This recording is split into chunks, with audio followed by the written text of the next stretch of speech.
Have you gotten blood transfusions, iron transfusions, and you're still anemic? Then this is the video for you. We're going to explain what causes anemia and what you need to do to fix it. I'm going to share with you a story of one of my students who had really bad ulcerative colitis. It all started after a very stressful situation at work. He started just having violent bloody diarrhea, and he had lots of achy joints and very, very low energy. He was very fatigued. He was super anemic, but when I told him what I'm going to tell you in this video, all you have to do is stick around and I'll tell you what he did, how he addressed what causes anemia. There's a very direct cause to anemia that modern medicine isn't aware of. Just go look at the Wikipedia page. It's absolutely ridiculous. It was like a kid with a crayon wrote it. It makes zero sense.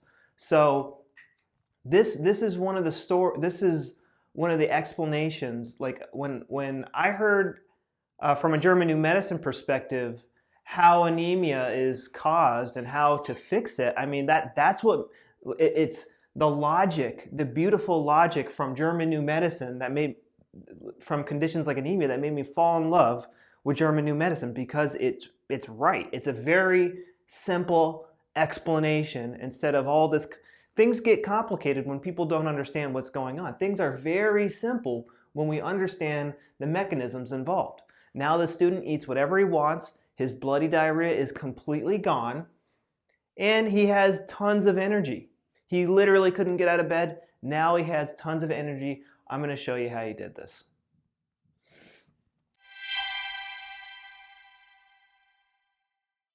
The first question we have to ask is, what is anemia? Anemia is a low red blood cell count, and that causes people to be very fatigued because it's like the main oxygen source. It's how the body transports oxygen, is through these red blood cells. So no red blood cells. If the body's not producing enough red blood cells, there's not enough oxygen getting to our muscles and our organs, and we feel really, really, really tired.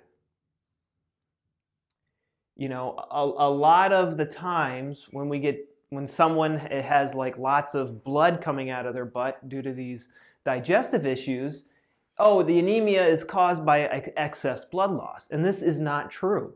Yeah, it's not good to be losing a lot of blood, but not everybody with blood loss has anemia.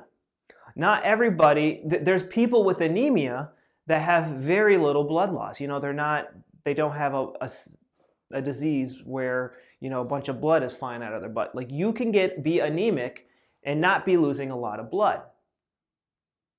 It doesn't help the situation, but there's something else going on behind the scenes.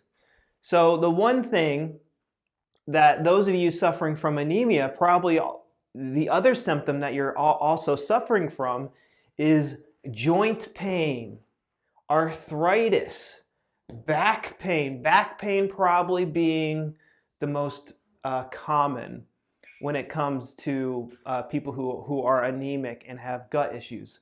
And I'll explain that in a little while. Neck pain, hip pain, easily bruising. These are going to be symptoms that accompany this. And that is because it has to do, the red blood cells, okay, are created by the bone marrow. They don't come from outer space. They don't come from the liver. They don't come from the spleen. They don't come from, they only come from the bone marrow. So there's something going on in the bone marrow. And when we look at this from a German new medicine perspective, we know that all these conditions are triggered by a conflict shock, a stressful situation that catches us off guard. So for my student, what happened to him is he had a very stressful situation at work that he couldn't digest. Okay? And I'll spare you the explanation of how colitis starts. But when he got the diagnosis for colitis, it was, do you remember sitting in the seat of, the doctor's seat, and your doctor's trying to explain to you what's going on, and you get that diagnosis of ulcerative colitis, and you get that just that feeling of terror, flood throughout your body. That's a conflict shock. It could be a self-devaluation conflict. Oh my God, my gut is broken. My gut doesn't work. That's a self-devaluation conflict. We're devaluing ourselves. We're not good enough. Our body's not good enough. It's a biological thing. You can't control it unless you're like educated. If you're ever educated with German New Medicine, you hear that stuff and you go, okay, all right, I know the steps I need to do to fix this. But if you're a normal person, this is terrifying information. It's a conflict shock. And so stress is a threat to your survival. And your body's going to put an organ into overdrive to help you overcome this stress. So this one student, he gets diagnosed with ulcerative colitis. Self-devalue, my gut is not working. It won't digest this, it won't digest, whatever. It's not working. And so the way that the body responds is, with the self-devaluation conflict, it puts the closest bone or tissue, it turns on its significant biological special program. So if we're devaluing our gut, it usually goes to the back. So I see a lot of people with constipation and gut issues that they have lower back problems. Guys, I have the worst posture in the world. I hunch over at my desk all day long and play video games. My back is absolutely fine. I never have back pain. Okay? But I know people who do they have perfect posture, blah, blah, blah, blah, and they have back pain. And it's because of this self-devaluation conflict. So what's going on here is, at this point in time, that's when he gets the diagnosis. Hey, you have ulcerative colitis, the self-devaluation conflict begins. And so here on the back, the way that this program works is in the beginning, there's cell loss. So on the bone is starting to erode. Cell loss. It's losing cells slowly but surely. It's losing cells depending on the intensity of the conflict. So, maybe at first it's not so bad. Oh, I just have like a little diarrhea. It's not so bad. Oh my God, there's bloody diarrhea. My gut is really not working. Then the cell loss intensifies. Oh, okay, I'm feeling better. And then it relaxes a little bit. And maybe, he has a week or two or a month or so where his stools are perfect. Oh, right, my gut is working. And it gets resolved. And this change. So before we get to the conflict resolution, when there's cell loss happening in the bone, and it's not just like on the surface of the bone, it's also in the marrow. So we have cell loss in the marrow as well. What do you think this is doing to the red blood cell count? It starts to plummet. The red blood cell count starts to go down. But modern medicine doesn't catch this because German New Medicine is so cool. It's so intelligent. So normally your blood vessels have, they're like, let's say normally blood vessels are like this. All right, and you have red blood cells in here. And so the red blood cell production is slowly going down based on the conflict activity of the self-devaluation conflict. But as the conflict gets more intense, we all know this, high blood pressure, the blood vessels start to narrow. The blood becomes not thinner, but more concentrated because the blood vessels are squeezed together more. So the red blood cell count doesn't appear low because there's less volume. So I hope I'm explaining this correctly. So, let's say that's blood, right? And it has 3 red blood cells. and you get a test done. It goes, okay, cool, you have 3 red blood cells in your blood. But as it conflict active goes, your blood vessels become more dilated, and it makes the blood look more concentrated, because when there's like more water in the blood, the wider the blood vessels are. So if you get a blood test and you're relaxed, your blood vessels are wide and open, it could make your red blood cell count look really low, but in reality it's the exact same. The only thing that changed is the amount of water in your blood. Okay? So when you're conflict active, your red blood cell count is slowly going down, or maybe it's really fast going down depending on the intensity of the conflict, but it doesn't get caught because your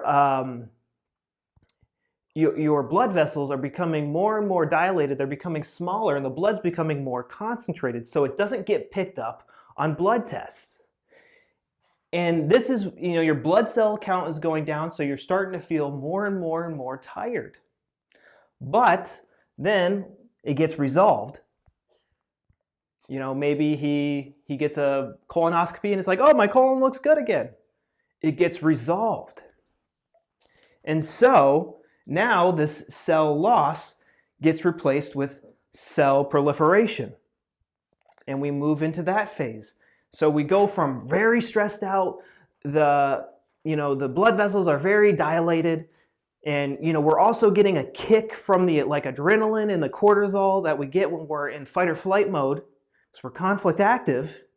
But now it gets resolved and it switches, and now we get put into the vagatonic state, the rest. Oh, the conflict's over, we get to relax, and the blood vessels open up, and then you get a red blood cell count test, and it now looks, you only have you don't have many red blood cells to begin with, but then it gets super, it looks really bad on a blood test, because now there's a lot more water in your bloodstream, because your blood vessels are nice and open now, because we're in the healing phase, and the doctors freak out. Oh my God, your red blood cell is so low, you're gonna die any second. It's like, well, I haven't died already. I mean, this is a dangerous situation. You should get blood transfusions, and you should get iron transfusions. A blood transfusion will be much better, and I'll discuss that in a little bit.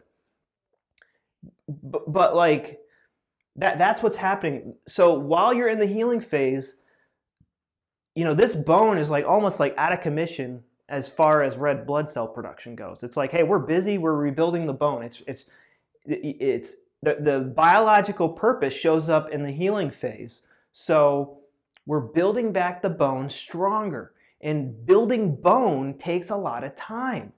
And also here you're going to see the white blood cell production go up, because these white blood cells, they are helping repair the bone tissue. That's their job. It's to help deal with the metabolic waste and bring in nutrients, and it's a big process to rebuild bone.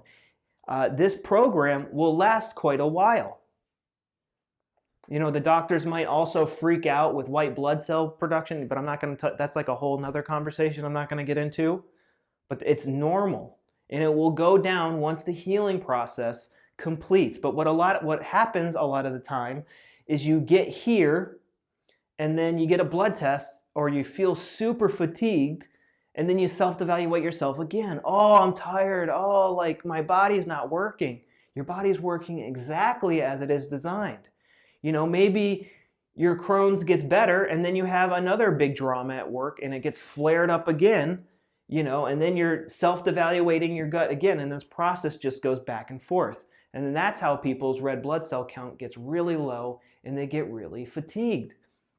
And so if you're getting in iron infusions while your red blood cell count is low, it's not going to do anything, because the iron attaches to the red blood cells.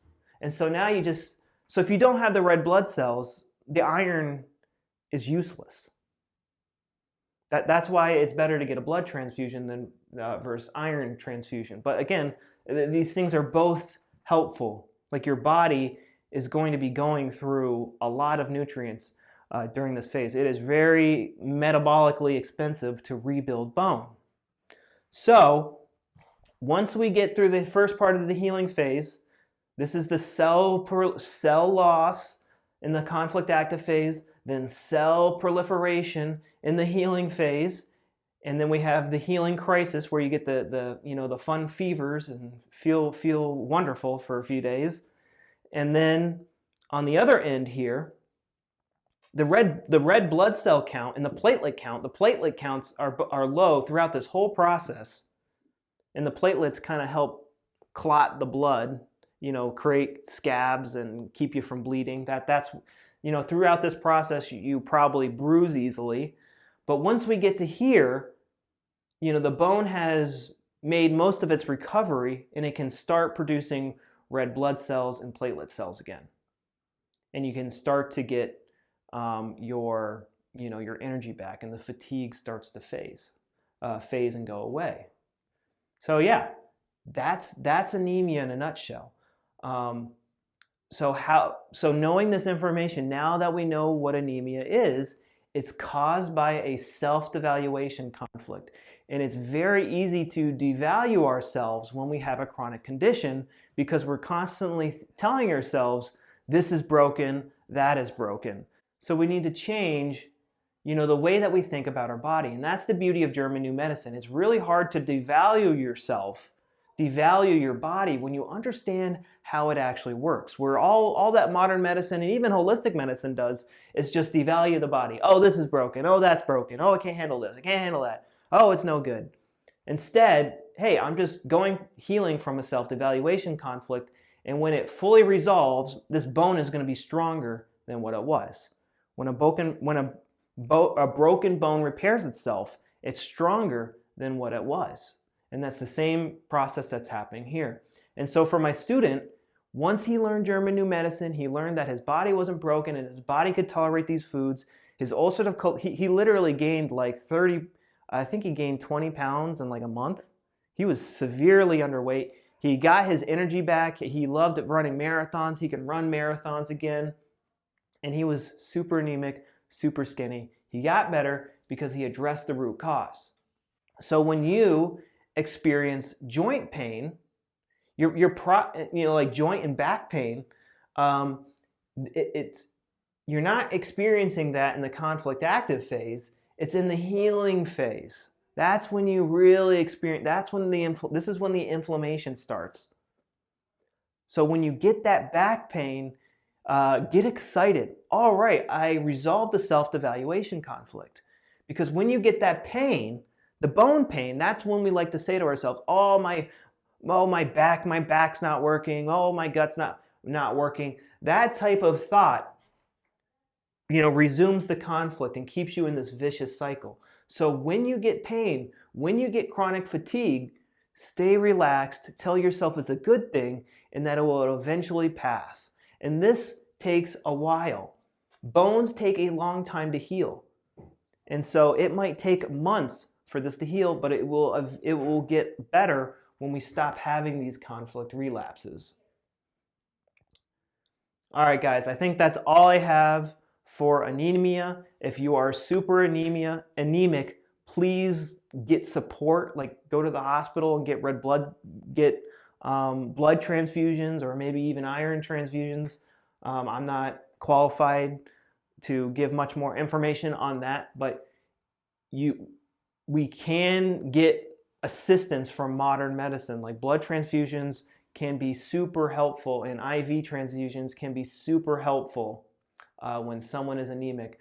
But the biggest thing is identifying. Step one is always identifying what the stressor is that's causing our organs to run the special program. So step number one, identify what your self-devaluation conflict is. And step number two is, how do I view this differently? And I've already kind of helped you do that. Now when you get joint pain, you're not going to devalue yourself. You're going to go, oh, I'm healing. Okay?